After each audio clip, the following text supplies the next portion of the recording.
it is Heritage Month, and our conversation is about the things that we maybe were ashamed of back in the day, and the things that we have now embraced. And what do you call it?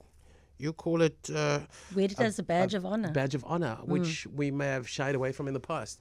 Give us some examples that you had to deal with. I just feel so proud of the fact, and I don't know if I thought about it as a child. I definitely didn't talk about it as a child, but now I'm so proud of saying that my grandmother, my maternal grandmother, Mama, that she was a domestic worker, and that she started as a domestic worker when she was 14.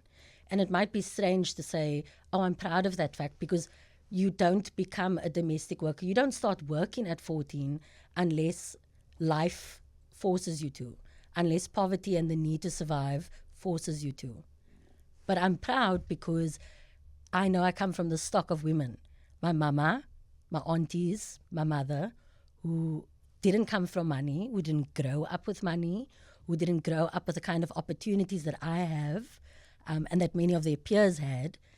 And yet my mama and the women in my family were able to take all their children, my mama with 8 children, able to take them to museums, able to expose them to books. It's World Literacy Day. She exposed them to the world through books, through music.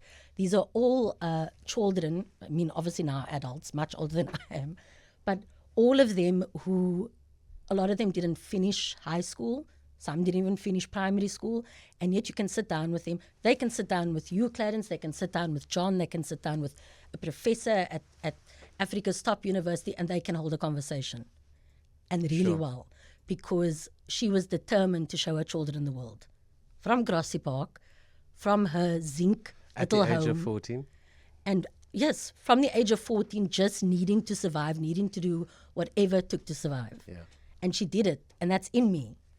Yeah, so would that have been interpreted as shame necessarily?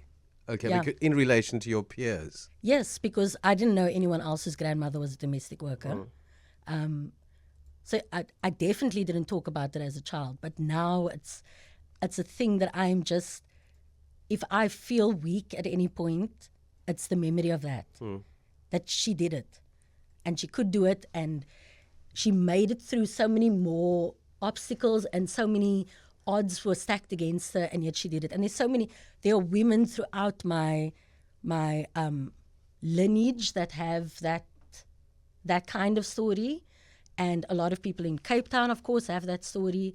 And the other part of that is then also where we share a lot, and Clarence, you and I have spoken about it a few times, we've touched on it, is the shame and the trauma that's often carried by people who are descendants of enslaved people, of slaves.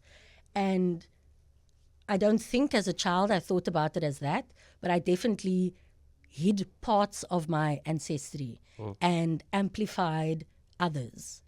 A few months back we had spoken about how this accusation that and this generalization that colored people always they want to highlight the whiteness in their ancestry, which I think for even then I wasn't thinking about whiteness. I was just thinking I don't want to tell people that I come from slaves, and I don't want to tell people that I come from poor indigenous people.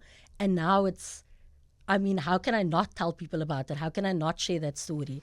How can I not say that the people who came before me fought in whatever way they wanted to fight, needed to fight, and that's why I'm sitting here today.